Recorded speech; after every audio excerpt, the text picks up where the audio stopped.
ja mõtlen, okei, Jumal, ma lähen nende juurde, et ütle mulle midagi spetsiifilist nende kohta.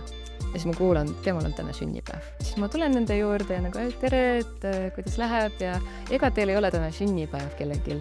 Ja ma teadsin täpselt, kellel oli sünnipäev, ma natuke kartsin seda otsa öelda. Siis mulle öeldakse, jaa, et temal on sünnipäev. Need moslemi tüdrukud hakkasid mind tõlkima. Ja siis ma hakkasin rääkima puhta evangeeliumi ja ma tegin selle päästepalve selle naisega ja see tüdruk, moslemi tüdruk, kus on mind tõlkinud päästepalve ajal, aga ta avalikult nagu niimoodi tegi päästepalve ajal, et justkui mitte tema palvetab seda päästepalvet, nagu et ta usub Jeesusse issandana päästjana.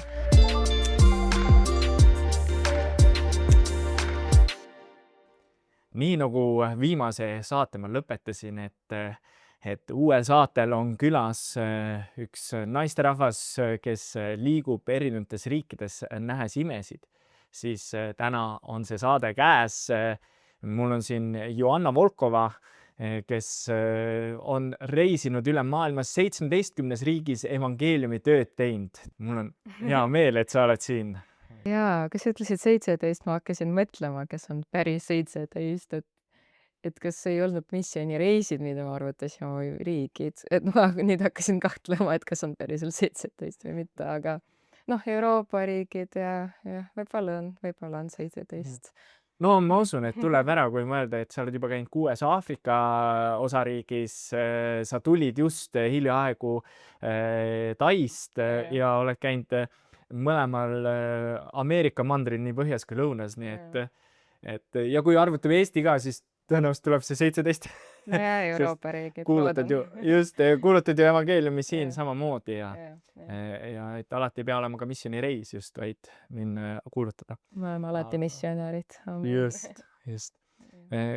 Aga läheme natukene sinu nii-öelda loo juurde sellega, et õpime sind natukene tundma, et sa oled kasvanud üles kristlikus perekonnas, sa oled Tallinna Lasnamäe Vene koguduse liige ja tegelikult seal ka meie kunagi kohtusime minu arust. No mina küll teie kogudusse käinud, aga tänu Jumala, et sa räägid eesti keelt ja saime niimoodi kontakti. Mida veel peaks teadma sinu kohta? Mina olen professionaalne muusik, ma mängin trompetit, mulle meeldib töötada lastega ja ma armastan kapibaarasid ja Jeesust. Mis sa siis armastad? Kapibaara. Mis see on? See on loom. Ma arvan, eesti keeles on ka kapibaara, aga inglise keeles on kindlasti kapibaara, et ma olen eile ostnud veel 2 lisapadja, kapibaara padja. Aga jah. Ma guugeldan pärast järgi, mis loom see on, väga huvitav. Väga. Ja sinu siuke üks kõnekamaid kohti, kus sa Jeesusega kohtusid, oli siis, kui sa olid 12. Enne seda sa nagu, see ei olnud võib-olla päris nagu sinu usk. Mismoodi siis Jumal sind 12-aastaselt puudutama hakkas? Ja nagu sa ütlesid, ma sündisin ja üles kasvasin kristlikus peres. See oli 4 pühi kogudus, kus me käisime ja mina lapsena olin hästi skeptiline ja kahetsesin kõiges, et ei uskunud eriti. Ja siis, kui ma olin 12-aastane, mul hakkas selline, ma ütleksin depressiivne hooaeg, suitsidaalsed mõtted, isegi plaan oli juba paika pannud ja ma juba otsustasin, et ma teen selle ära, et elu tundus liiga mõttetu ja valus. Ja ma mäletan, ma sõitsin bussiga kooli ja mõtlesin mõttes, Jeesus, kui sa oled päris tõestanud mulle, ta tõestaski ja mu elu sai muudetud ja ma olen siin.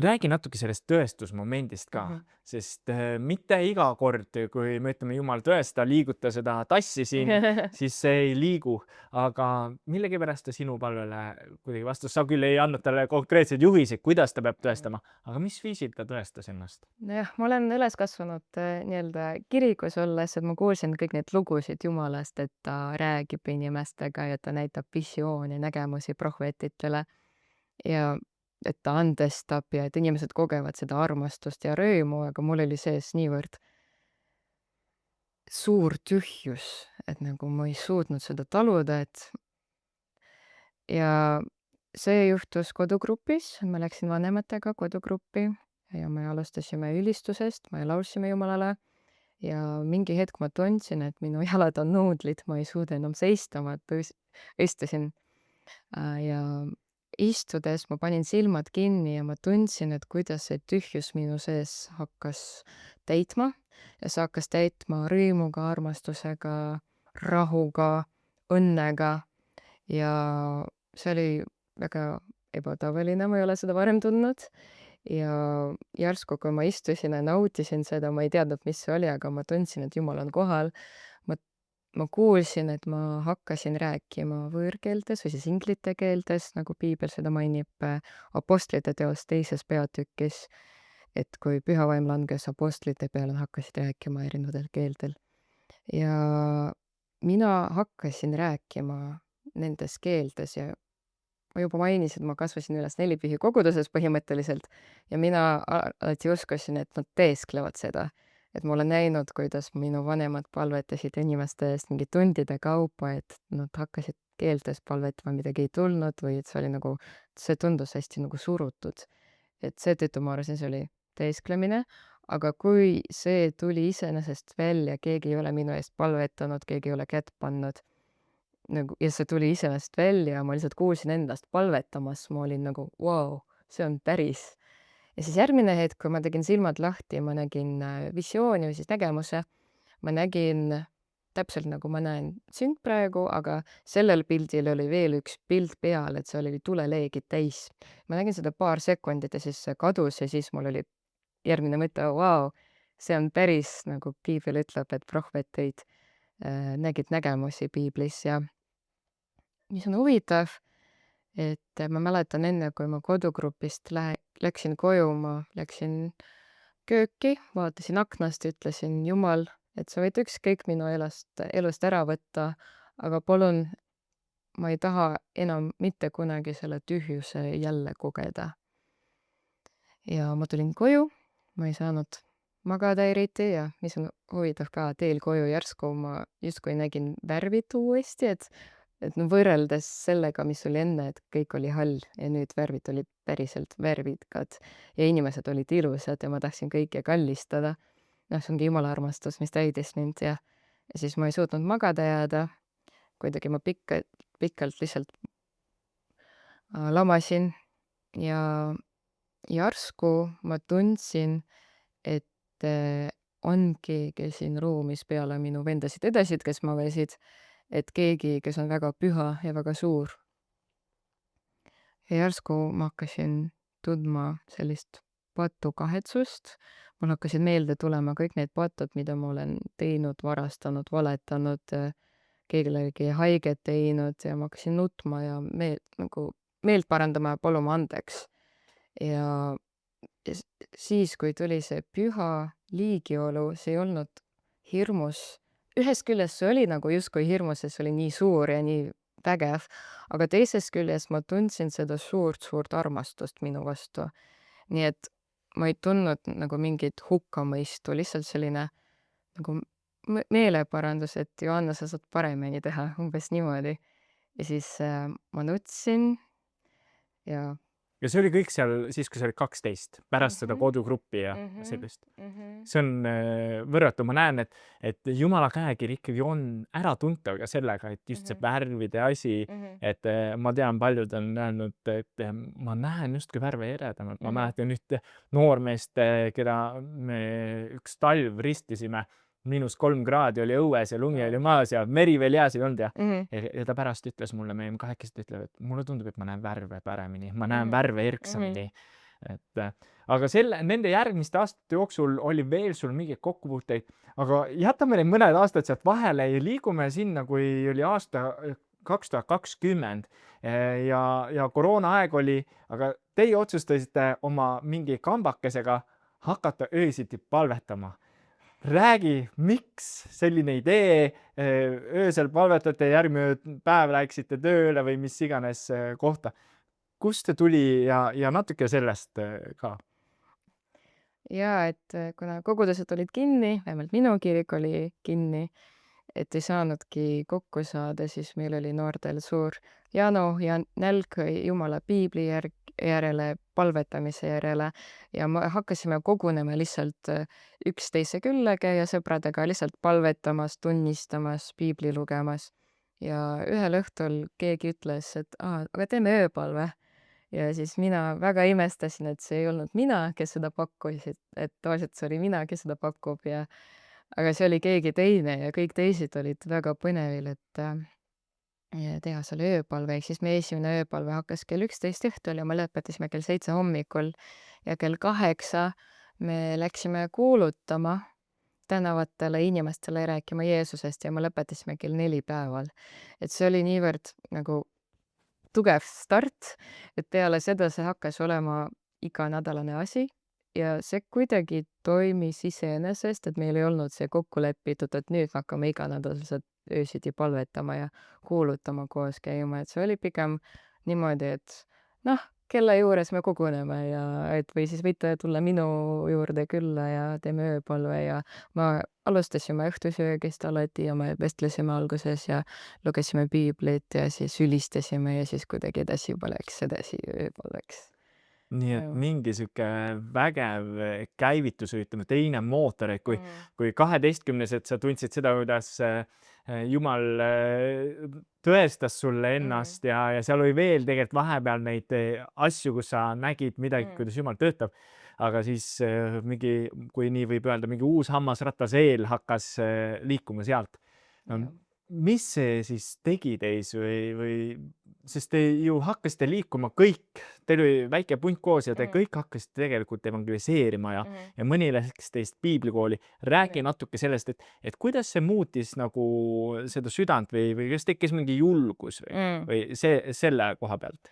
Ja hästi tihti nendes ööpalvetes me oleme eespalvetanud Eestimaa eest ja teiste riikide eest, et tõesti Jumal on pannud sellise nagu südamesse sügava soovi, isegi nagu peaaegu nagu valu, et sa kannad seda koorma ja sa palvetad ja see oli normaalne, et me palvetame ja me nutame, et me lamame põrandal ja nagu keegi lamab põrandal ja tal on mingi self-rätik, et ta nutab ja ta eest palvetab mingi riigi eest, et Jumal päästa Eestimaa, päästa see riik, see riik, see riik, saada välja töötegijaid.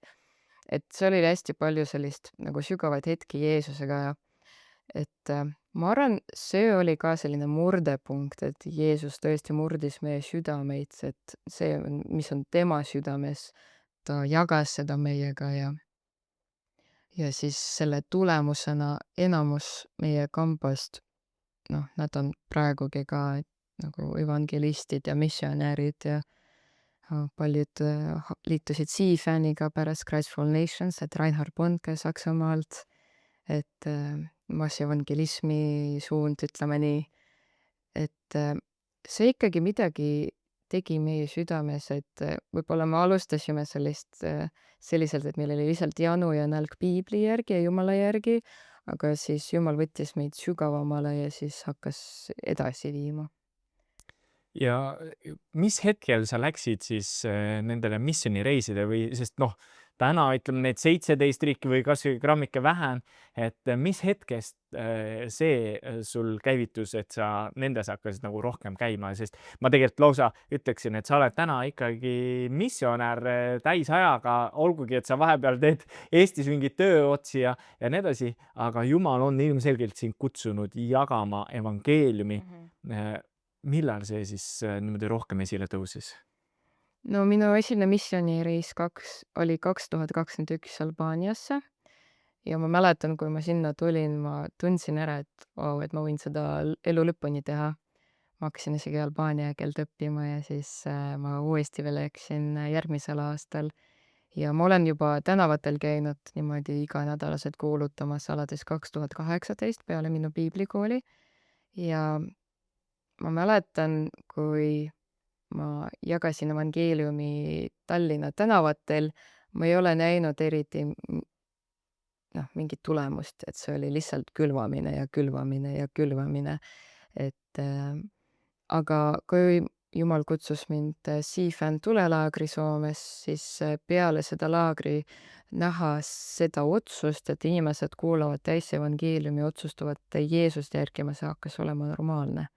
Et see, et me lähme ja me kuulutame, see hakkas olema nagu päriselt normaalne ja see oli nagu uus normaalsus, et okei, et me ei külva ainult, me näeme ka tulemused, et päriselt ka inimesed saavad terveks tänavatel, nad päriselt ka saavad päästetud ja kõige suuremad imed, mida ma hakkasin nägema, oligi peale seda, et me läksime Ukrainasse sõja ajal, et pool aastat peale sõja algust ja augustikuus me sõitsime kohe selle Soome tulelaagrist otse Soomest Ukrainasse. Ja ma mäletan, et keegi hakkas palvetama ühe vanaisa eest, kes kõnnis mitte kepiga, see oli pigem see karguga. Ja mina tulin appi tõlkijana ja ta ütles, et tal oli luumurd ja ta enam mitte kunagi ei saa terveks, et see on terveks eluks, ta peab selle karguga käima. Või see oli äkki kepp. Noh, igatahes. Ja siis me palvetasime tema eest ja siis ta ütles, et läks paremaks, mina tõlkisin ja veel palvetasime.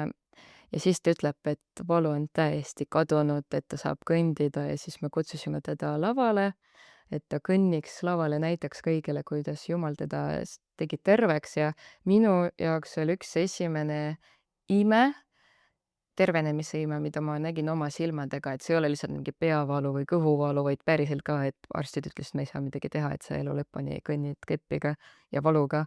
Ja siis see vanamees, ta jättis selle kepi kirikusse, et ta ütles, mul seda enam vaja ei ole, et see jääb siia.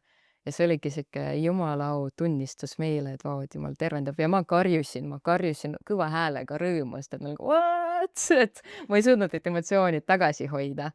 Et noh, see oli nagu minu jaoks, see oli Kiievi kirikus, kui me seal jutlustasime ja mina tõlkisin ja siis palvetasime inimeste eest ja siis kui me hakkasime liikuma pigem ida poole, et Harkivi sinna regiooni, et seal juba mina hakkasin palvetama inimese eest ja siis inimesed said terveks nagu nuttes, et naisel põlved valetasid, me palvetasime tema eest ja siis ta hakkas hüpata ja mind kallistama nuttes, et ei enam ei valuta ja et minu jaoks oli ka vau, et Jumal võib ka minu kaudu tervendada, et ja kuidagi peale seda see saigi uueks normaalsuseks, ütleme nii, et kuidagi ma läbisin selle, initsiatsiooni või initiationi kui Ukrainas, kui võib niimoodi öelda, et ma ka kaalusin Jumalaga, et kas ma olen valmis surra, kui on vaja.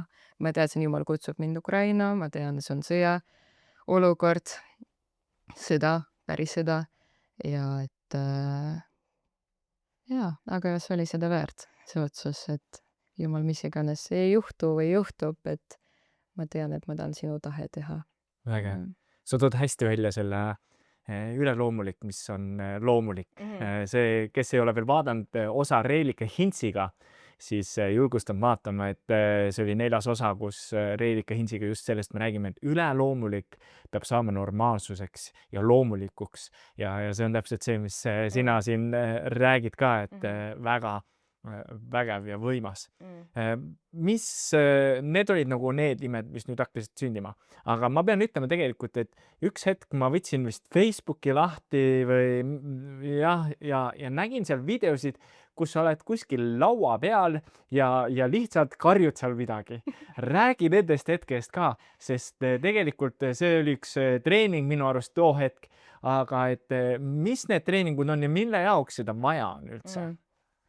Jaa, ma mäletan väga hästi seda päeva, kui ma karjusin laua peal.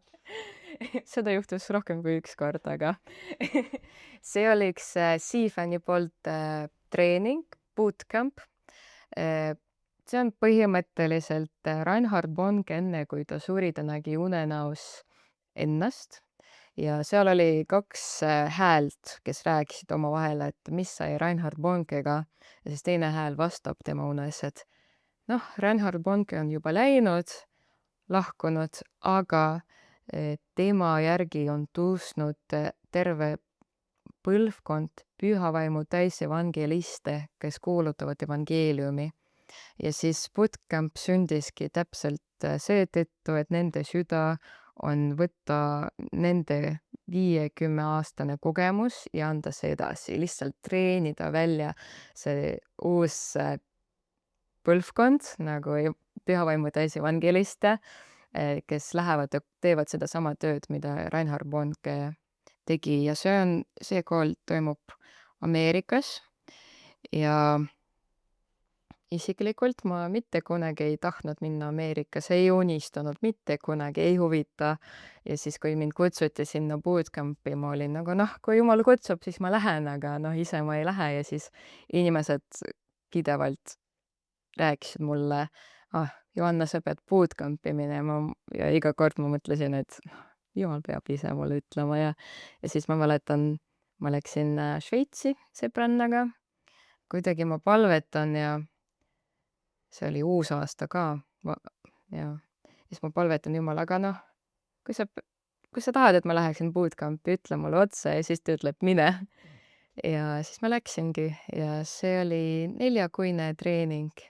Juba 3 aastat tagasi ma olen seda läbinud, et ma lõpetasin novembriks 2023. Mhm. Ja. Ja see ei olnud nagu, sa ei pidanud laua peal karjuma, et lihtsalt, vaid sellel on ka oma protsess. No üks asi on ju tõenäoliselt hirmust ülesaamine, aga teine on ka see, et evangeelium leviks ja õpiks seda. Kas seal on mingid nüansid veel? Jaa, Et see oli meie treening, kus evangelist Daniel Kalenda on meile igaühele isikliku tagasiside andnud. Et me pidime sinna laua peale minema ja karjuma roomlastele 5-5, kui ma õigesti mäletan, võib-olla 8-5. Aga ühe kirjakoha pidime karjuma ja siis Daniel Kalenda andis meile tagasisidet, et kuidas me projekteerime oma häält, kuidas me seda diafragmat kasutame. Et see oli selle ülesanne põhimõte, et kui me kuulutame evangeeliumi, me peame oma häält õigesti kasutama, sest me noh, kui me teeme missioonitööd koos CFAN-iga, siis me päevas kuulutame kuni 10 korda vähemalt. Võib-olla rohkem, sõltub. Et kui me ei kasuta oma häält õigesti, siis noh, me enam ei saa seda kasutada, ehk siis see oli treening niimoodi, et me oskaksime projekteerida oma häält õigesti. see on vägev kuulda, et tegelikult väga praktiline asi, et ma tõesti suudaksin kasutada oma häält, et mul päeva lõpuks ei ole enam see, et häält ei ole, järgmine päev ka ei ole. Just. Nüüd ja selle pean ka ikka ära ütlema, et mille privileeg tõenäoliselt, kui Daniel Kolenda, kes on maailma tuntud evangelist, annab tagasisidet või kohtub üldse nende inimestega. Ma tean, sa oled paljude tuntud evangelistidega kohtunud. Aga räägime sellest veel, et mis sa oled veel näinud nendes riikides, kus sa oled käinud, et mis on seal siis see Jumala nagu töö, sest ma usun, et igas riigis on mingil määral ta natuke erinev. Et noh, tõenäoliselt Eestis mingil määral toimib kuskilt lavalaudadelt karjumine, aga samas me teame Eesti kultuuri, et enamus keeravad sulle selja kohe, kui sa niimoodi lärmad. Et mis on nagu need sellised teistsugusemad asjad, kui sa oled reisinud ja oled näinud, et tõesti see üleloomulik mingil muul viisil tuleb esile? Jaa, üks asi, mida meid õpetati bootcampis, oli see, et kui sa jutlustad ja sa jutlustad tänaval näiteks turul, siis hästi tihti see on, noh, tegelikult alati, see peaks olema koostöö pühavaimuga, aga mis meid õpetati, mis oli minu meelest hästi huvitav, et vahepeal sa lihtsalt ei kuule või ei tunne ära nagu lihtsalt vaikus. Sa lähed ja sa kuulutad ja sa oled ette valmistanud, sa oled palvetanud, aga lihtsalt ei ole midagi. Siis Daniel Kalenda on meid õpetanud, kui me palvetame tervenemise eest, siis me kuulutame ja me prohveteerime enne palvet, et siin on inimesed, kellel valutab selg ja me palvetame, Jeesus teeb teid terveks. Siin on inimesed, kellel valutab kael ja Jeesus teeb teid terveks. Et tegelikult me lihtsalt see oli nii huvitav, et sa lihtsalt kuulutad sõna ja tegelikult piibelikult see ei ole vale, sest Jeesus on juba surnud meie pattude ja haiguste eest. Tegelikult meil on see luba ja vägi kuulutada kuulutada ja öelda, mida Jumal hakkab tegema. Ja ühest küljest on sihuke julm julgus, et mina hakkan Jumalale ütlema, mida tema hakkab tegema, on ju. Aga samas Jumal juba ütles, tee minge ja tervendage, tehke vabaks, kuulutage evangeeliumi. Nii et see on sihuke ilus koostöö. Ja ma arvan, Aafrikas väga hästi töötab see, et sa lihtsalt lähed ja sa lihtsalt kuulutad. Muidugi nagu me teeme seda koos pühavaimuga ja me oleme hästi tundlikud, aga vahepeal ma olen niimoodi teinud, ma lihtsalt kuulutan ette nagu, mis saab terveks ja siis me teeme selle tervenemise palve ja inimesed tulevad ja nad päriselt ka tunnistavad, et mul täpselt see valutas ja nüüd see sai täielikult terve ja see sai terve ja see sai terveks. Et see töötab väga hästi Aafrikas, just see, et sa julgelt võtad selle autoriteedi ja kuulutad ja inimesed seal teavad seda vaimuliku maailma mõju. Keegi seal ei kahtle nagu siin Euroopas, et kas on ikka päris või mitte, nad kõik teavad ja et kui sa ütled, et ma olen Jumala naine, nad ka suhtuvad kohe teistmoodi sinusse. Ja võib-olla Euroopas Jumal on sama, aga noh, ma arvan, see töötaks ka, aga lihtsalt see lähenemine oleks natuke teistsugune. Et näiteks me oleme teinud ka niimoodi, et kui me tänavatel kuulutame, ma kõnnin inimese juurde ja ma kohe küsin, pühavaim, ütle mulle midagi spetsiifilist selle inimese kohta ja siis ta ütleb, et näiteks üks lugu oli Soomes, et noh, sarnane mentaliteet, aga seal oli üks kamp moslem tüdrukuid, siuksed teenagerid, teismeealised.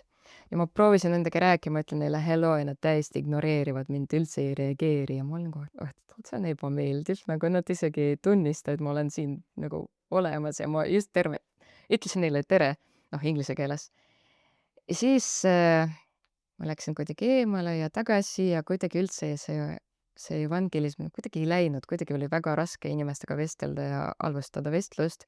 Ja siis ma natuke sain vihaseks ja siis ma näen ühe naist lapsega ja ma kõnnin nende poole ja ma ütlen, okei, Jumal, ma lähen nende juurde, et ütle mulle midagi spetsiifilist nende kohta. Ja siis ma kuulan, temal on täna sünnipäev, just sellel emal.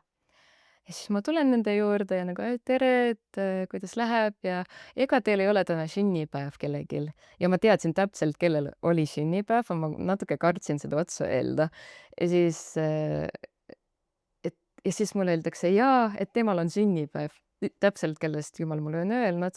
Ja siis ma ütlen, et tegelikult ma küsisin seda küsimuse, sest nagu kui ma kõndisin teie poole, Jumal on mulle öelnud, et teil on sünnipäev ja Jumalal on täna hästi eriline kingitus teie jaoks. Ja siis see naine, ta kahjuks ei rääkinud väga hästi inglise keelt ja need moslemi tüdrukud on oodanud seda naist, kellel oli sünnipäev. Ja siis ta kutsus neid juurde, et nemad tõlgiksid mind. Ja siis ma ütlesin sedasama uuesti ja siis need moslemi tüdrukud hakkasid mind tõlkima. Ja siis ma hakkasin rääkima puhta evangeeliumi ja ma tegin selle päästepalve selle naisega ja see tüdruk, moslemi tüdruk, kes on mind tõlkinud päästepalve ajal oma sõbranna jaoks, sest see oli Jumala poolt kingitus tema sünnipäevaks, on seda tõlkinud, aga ta avalikult nagu niimoodi tegi päästepalve ajal, et justkui mitte tema palvetab seda päästepalvet, nagu et ta usub Jeesusse issandana ja päästjana. Aga nagu imeline oli see, et nad kõik said kuulda, et Jumal on elav, et ta räägib ja et ta teab nende sõbranna ja tal oli see eriline kingitus, päästekingitus tema jaoks. Et see oli nagu tõesti hästi midagi erilist. See on võrratav, võrratav. Ma polegi midagi sellist kuulnud. Vau. Ja seda ma tean, et Jumal annab neid tarkuse sõnu mul endal siin aasta tagasi hakkas olema ja Jumal hakkas lihtsalt ütlema inimestele, mis on nende hobid ja asjad ja mõnes kohas, et kus sa tead, et küsitakse, et ega mina ei teagi, Jumal teab ja see on vägev. Nüüd, kui sa saaksid tuua mõne, sa natuke Aafrikast rääkisid, nüüd rääkisid Soomes, natuke sellisest Euroopa pilti. Läheme sinna Lõuna-Ameerika poole, räägi sealt ka mingi vahva lugu.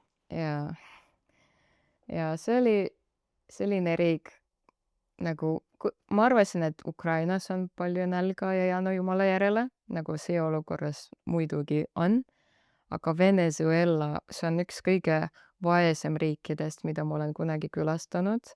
Et kui ma läksin sinna poodi, seal oli kõik nagu, hinnad olid umbes nagu Ameerikas ja palgad seal olid nagu niivõrd väiksed, et see on võimatu isegi inimestel poodi minna midagi osta, et nad elasid sellest, mida riik annab ja sellest ikkagi ei piisanud. Aga see nälg ja janu, mis neil oli, see oli ka lihtsalt niivõrd eriline, et need inimesed tõesti teavad, et kui Jumal nüüd ei aita meid, me lihtsalt sureme ära. Ja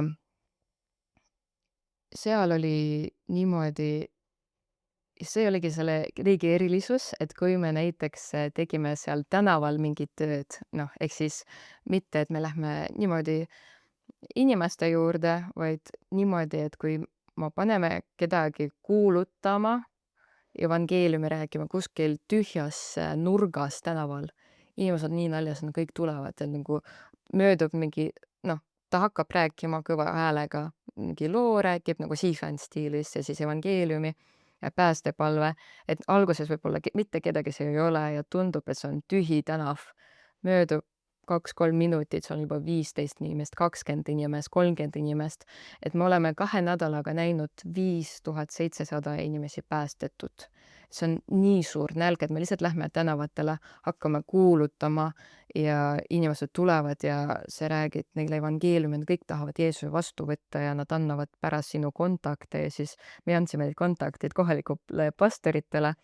Et ja see ärkamine, see kestab siiamaani, et see on suur töö, isegi praegu, kui seal oli see maavärin, see suur ja paljud inimesed kahjuks surid suur tragöödia ja needsamad pastorid ja needsamad inimesed ka tulilaagrilised kusjuures, et nemad käivad seal ja nad jagavad humanitaarabi, palvetavad inimeste eest. Ma kuulsin, et kellelgi olid katki mõlemad ankles, hüppeliigesed. hüppeliigesed ja siis keegi ka Siifanist palvetas ja siis nad mõlemad said terveks.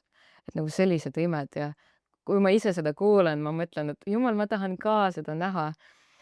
Ja ja veel üks ime, mida mina isiklikult nägin Venezuelas, oli see, et peale siukest nagu tänava kuulutamist meil oli siuke väike vangilava ja tulid inimesed ette, et saada tervenemispalved. Ja üks mees küsis mind, et ma palvetaksin tema eest, sest tema oli pime, vanem mees, kandis tumedad prillid. Tal oli ka selline kepp. Ja siis mina ütlesin ühele tulelaagrilisele, et nüüd sina palveta. Et see, mis mulle väga meeldib Siifani puhul, et see ei ole niimoodi, et okei, nüüd mina oskan ja mina teen ja Jumal liikub minu kaudu ja mina nüüd palvetan kõige eest, et mina olen eriline. Ei, Siifanis on see, et me tahame teisi jõustada, et nüüd sina lähed ja teed. Sa nägid, kuidas mina seda teen, sa tead, kuidas see töötab, nüüd sina tee selle ususammu, sest pühavaim on sama igalühel. See ei ole nagu mingi eriline Joanna või eriline evangelist, iga kristlane on eriline, sest meil on pühavaim. Ja siis küsiti mind, mina ütlesin, sina teed, sina palvetad, siis ta hakkas palvetama, ma olin kõrval, ma muidugi ka palvetasin, aga nagu see põhitöö oli sellele tulelaagrilisel ja siis ma aitasin natuke ka, et nagu kuidas testida, meid õpetati, koolitati välja seal bootcamp'is, kuidas testida nagu kui pimedad saavad nägijaiks. Põhimõte on selline, et kui sul on üks silm või 2 silma ja sul natuke vahe on, aga tal oli 2 silmal. Ja siis oligi niimoodi, et me näitame talle sõrme ja siis küsime, mitu sõrme ma näitan ja siis ta ütleb 1, 2, 3 ja me palvetasime tema eest. Me tegime seda vist 2 korda, ma arvan, esimene kord läks natuke paremaks, aga kui me palvetasime veel teist korda, siis see läks palju paremaks. Ja ta hakkas, mul on isegi see videol, ma olen see lindistatud, et ta hakkas ütlema, mitu sõrme ma näitasin ja siis ta hakkas niimoodi kirjeldama, mis seal ümber on, et tal on sellist värvi riideid ja seal on see ja ta oli niivõrd ise põnevil ja minu jaoks oli ka, noh, see oli minu väike unistus juba, noh, mitu aastat, et ma tahtsin näha oma silmadega, kuidas pime saab nägijaks ja siis see juhtuski seal. Vägev, vägev. Mm. See on noh, nii nagu võimsad lood tegelikult ja seesama, et tegelikult see on normaalsus või liikuda selles, seesama Christ for All Nations või CFAN, et nad julgustavad minema välja see, mis sa räägid ka, et ei ole mina mingi vägev inimene, vaid Jeesus on see, püha vaimu läbi tema teeb ja igaüks siin ma jälle pöördun nende poole, kes on vaatamas neid, et kui sina tunned, et Jumala vaim elab sinu sees, siis julgelt palveta inimeste eest. Mine, sest see autoriteet on tegelikult Jeesuses Kristuses, mitte pelgalt meis või meie ei ole vägevaid, vaid Jeesus on vägev meie sees, kes teeb neid asju. Nii et ole julge. Aga ma nüüd pööran jälle natuke nagu siuke maailmareis, siuke ümber maakera. Tuleme Eesti juurde. Sa oled käinud Eestis, sa elad tegelikult, ma ei tea, kas jah, suure osa ajast Eesti ikkagi, kuigi tõenäoliselt varsti võib-olla peab ütlema, et välisriikides suure osa ajast, aga et kui sa oled Tallinnas liikumas ja Eestis liikumas, mida sa näed siin, mida Jumal teeb ja mis on nagu see koht, mis sa tunned, et kus on vaja läbimurret? Jaa, et nagu sa ütlesidki, et kristlased, me võime palvetada teiste eest ja ka veel üks oluline asi, me võime palvetada enda eest ka või küsida enda õde palveta mu eest, et kui pea valutab, et esimene asi ei ole tablet või arst, vaid Jumal, mul valutab pea, ma tean, sina surid minu peavalu eest, palun tee mind terveks ja me käsime selle peavalu lahkuda ja me usume ja me seisame usus. Vähemalt tee seda enne, kui sa võtad tabletit ja siis nagu ma olen kohtunud ühe tuttavaga Tondiraba pargis, siis kuidagi nagu me rääkisime ja siis ta mainib, et mul nii hullult valutab käsi, et mingi 80 valu ja üldse ei saa seda tõsta ja äkki sa võiksid minu eest palvetada ja mul oli ka kohe see mõte, et äkki ma palvetan, et kui keegi ütleb mulle, et tal valutab midagi, et äkki ma palvetan.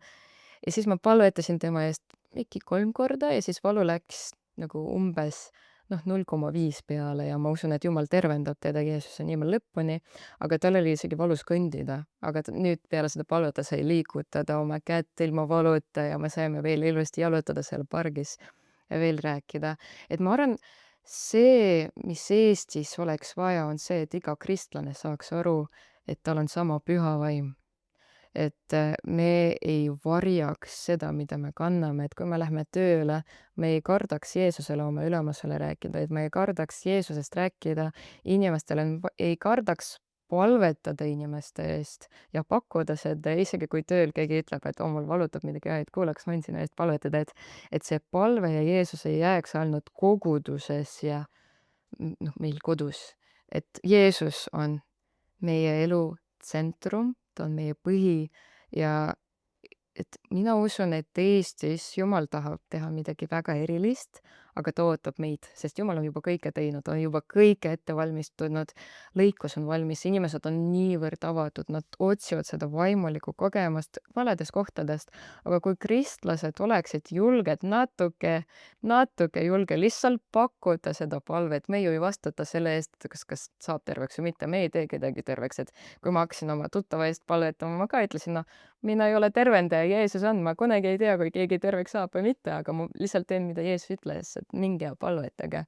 Et ma arvan, Eestis on väga-väga hea muld selleks, et mida Jumal tahab teha, aga kristlased peaksid julged olema välja astuma.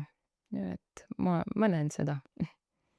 Ma olen sinuga nõus, et see on ka midagi, mis mina olen näinud, et Eestimaa tegelikult on suuresti lõikuseks valmis, et me peame minema välja ja lõikama seal. Amen.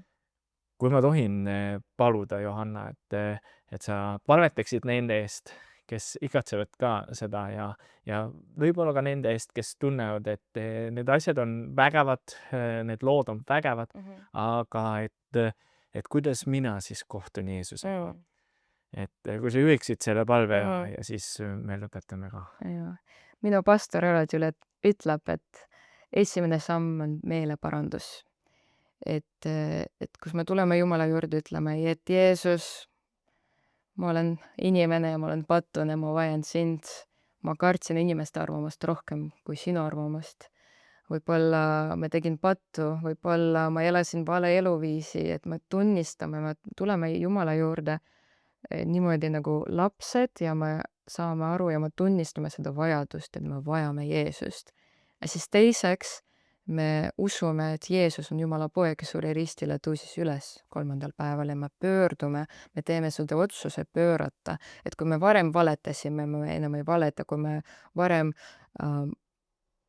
varastasime töölt, on ju, või ei maksnud mingi makse, nüüd me otsustame, et me elame püha ja puhta elu. Et kui varem ma kartsin inimeste arvamust rohkem, nüüd ma palun andeks selle eest ja ma otsustan ja ma palun Jumala abi karta tema arvamust rohkem, on ju. Aga ma juhin teid palves ja kui see on teie otsus, te võite minu järgi kõva häälega öelda, olgu see on esimene palve või juba 10-kordne palve, et te võite siis öelda minu järgi ja öelda, issand Jeesus, ma usun, sa oled Jumala poeg, kes suri ristil minu pattude eest ja tõusis üles 3. päeval. Päästa mind nüüd, tule mu südamesse, muuda mu elu. Ma palun andeks kõik mu patud. Anna mulle andeks, et ma kartsin inimeste arvamust rohkem kui sinu arvamust. Palun aita mind olla julge ja jagada Jeesust, kui sa kutsud mind. Ma palun ka, Isa, püha vaimu andi. Püha vaim, täida mind nüüd. Jeesuse nimel. Aamen. Amen. Aitäh sulle ja nii tore, et sa tulid siia saatesse. Tänu Jeesus. Aga sina, kui sa palvetasid selle palve Johanna järgi, siis ma kindlasti soovitan sul võtta ühendust mõne kogudusega või kristlastuttavaga ja anda talle kindlasti teada, et sa palvetasid selle palve. Sest see on midagi, mis on nii-öelda perre astumise palve tihti. Me oleme üks pere ja me hoiame kokku ja kogudus tahab olla sinu selja taga. Nii et kindlasti anna sellest teada, ära jäta seda enda teada ainult. Aga kohtume sinuga kuskil Eesti peal või mine tea, välismaal ja teiega, kallid vaatajad, juba 2 nädala pärast, jah? Nii, aga olge väga õnnistatud.